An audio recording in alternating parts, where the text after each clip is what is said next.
What is up, guys? Pup T from Life, Liberty, and the Homestead. Whew.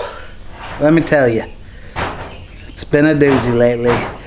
So on this video, we're gonna talk what I learned in my first year of homesteading. Let's get this video started, shall we? Woo! What did I learn in the first year of full-time homesteading? I learned a ton. Two things I learned very quickly.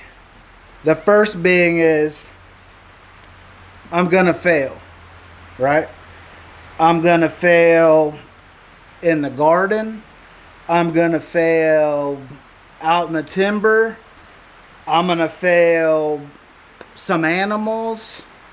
And I'm going to fail overall.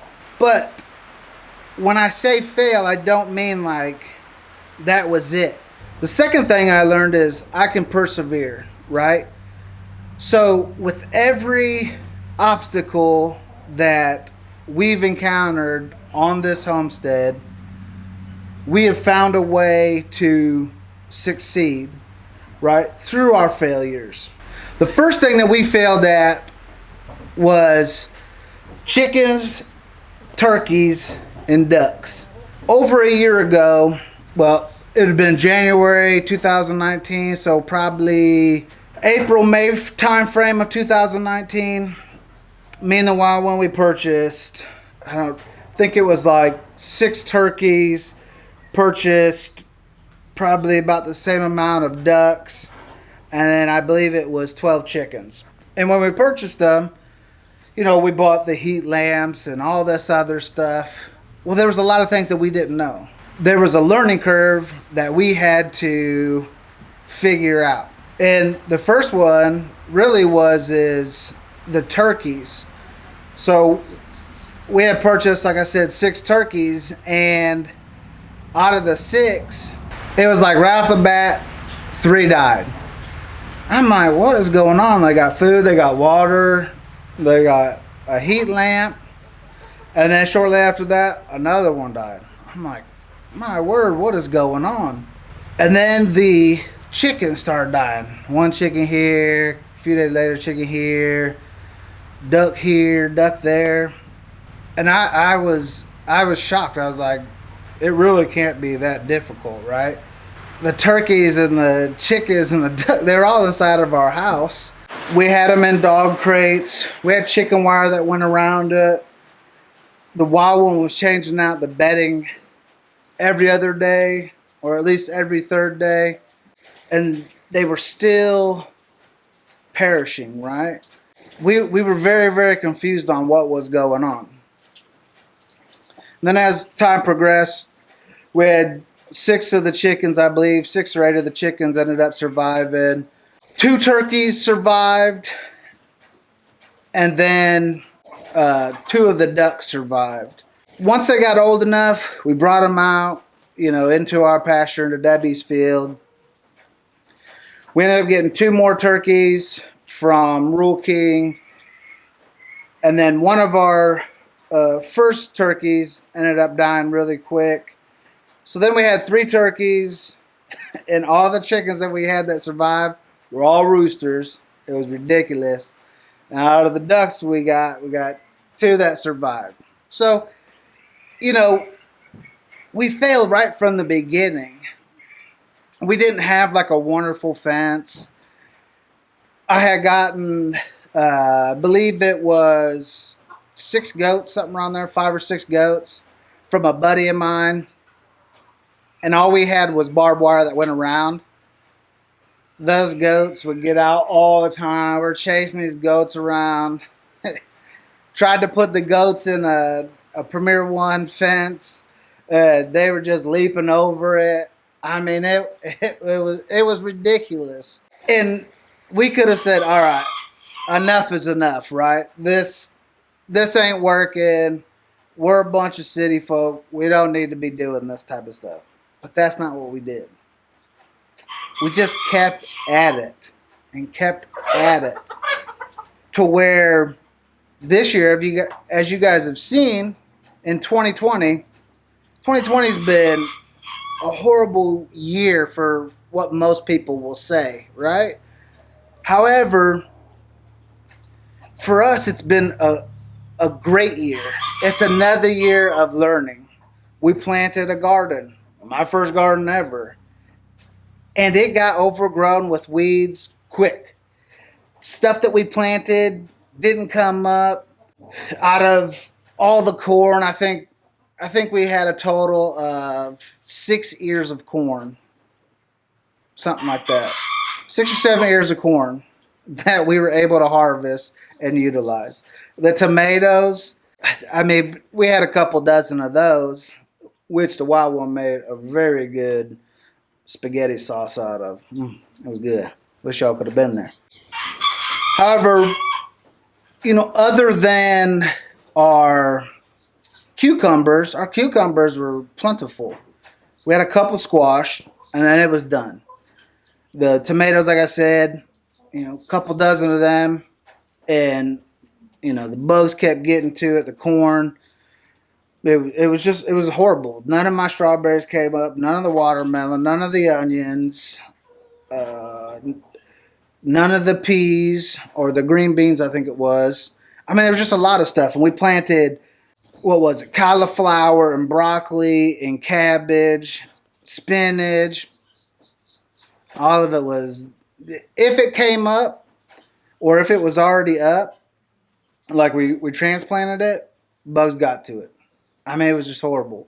Now, what did I learn from that? Well, one is cover my plants if need be to keep the bugs off. Number two is find some type of solution, organic, that I can put on the crops that will keep the bugs off and also not harm the earth. Because one of the things here is, like, our water comes from a well. How do we get that water? Well, we get it from the rain that soaks into the ground, that goes into the well, and that's what we get. So we don't want to contaminate our well and put any harsh chemicals into the ground. And also, we don't want to eat harsh chemicals, even though you can wash it off, I get it, and all this other stuff. But if we can do our best to do things as righteous as possible, and I'm not saying go full organic, because we're not going to do that. But if we can do our part to, quote unquote, save the environment, that's what we're going to do. But the garden just got overwhelmed. I mean, it was crazy. And all of our animals, we had Mama, she lost a baby girl this year. You've seen I've been dealing with some hoof issues from goats that I got from an auction barn. Butter, which has a bad hoof, she also had this ear tag that I don't know where she got it caught, but she ended up ripping it out, so now she has a split ear. I mean, there's just all these things that end up happening, and you can look at them as failures, but I don't. I look at it as challenges to where we're going to be bigger and better next year. Our homestead is just not a YouTube ordeal. So Lucky Dog Homestead LLC is actually our farm, right? And on our homestead, we're going to produce meat goats that will go to auction. We'll produce meat goat for private sale, possibly. So we'll produce baby goats for private sale. All these type of things that we're going to do on the homestead. And it's just going to grow and grow. So that's why we not only decided to begin our business and begin homesteading, but that's also why we decided to put it on YouTube, because we wanted to share what our experiences are like. So what was the draw to homesteading? For us, couple city people. We've never had goats. We've never had pigs, chickens, turkeys, all this other stuff. So what brought us to where we are today? And for me, it's the excitement. It's watching a baby goat go from this tiny little thing to this beautiful goat that maybe one day is producing more beautiful goats on our homestead. Or it's, you know, watching, because our white turkeys are white broad-breasted turkeys. Those turkeys are raised to be slaughtered to become food. But for us, our white broad-breasted turkeys, we've enjoyed them so much that we've decided we're just going to spare their life, let them live it however they do. And if they perish from natural causes or whatever, and we happen to see it in good time, then we'll harvest that meat. But if not, that's okay as well, because we just really enjoy those turkeys.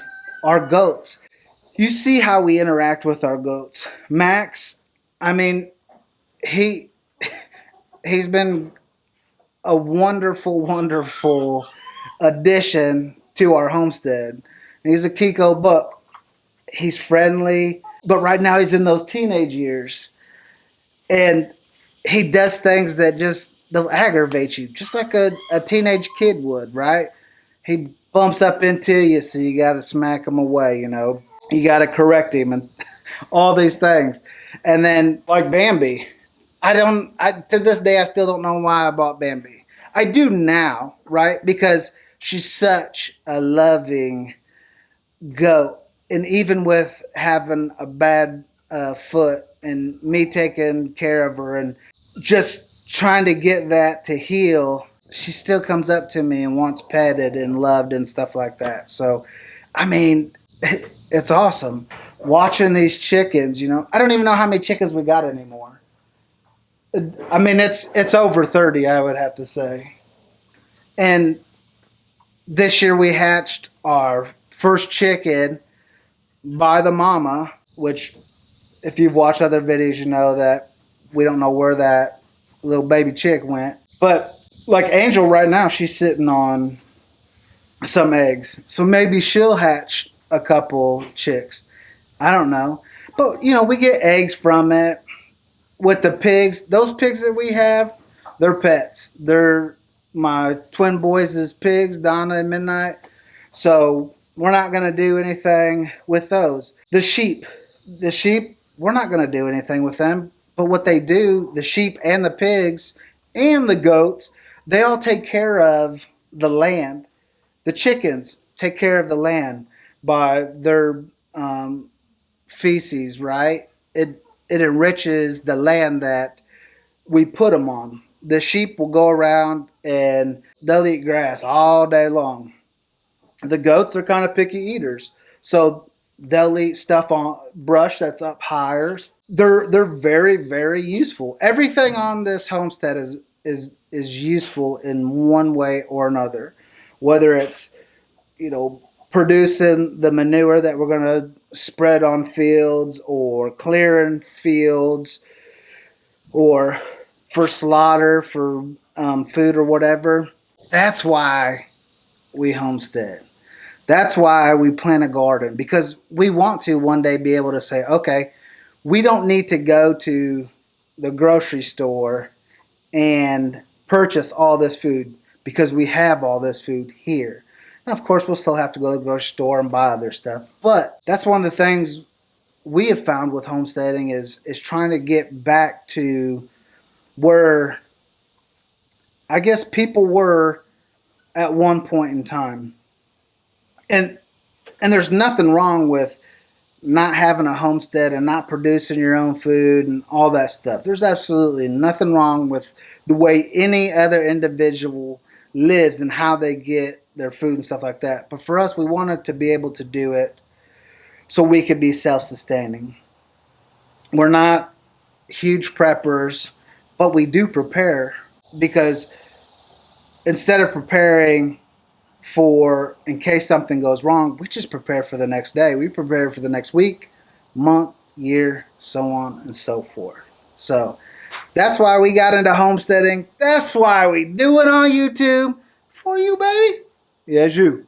Look at me. Come on, over here. Hit that subscribe for me. Come on. Hey, and this is one of our new shirts.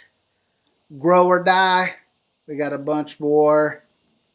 But you know what time it is. The link's in the description down below, just in case you didn't know. And that's going to be it for us, guys. One last time, hit the subscribe. Give me a thumbs up. Give me a thumbs down. Give me some wild comments. Y'all are crazy. I love you. We love you. And we'll see y'all in the next video.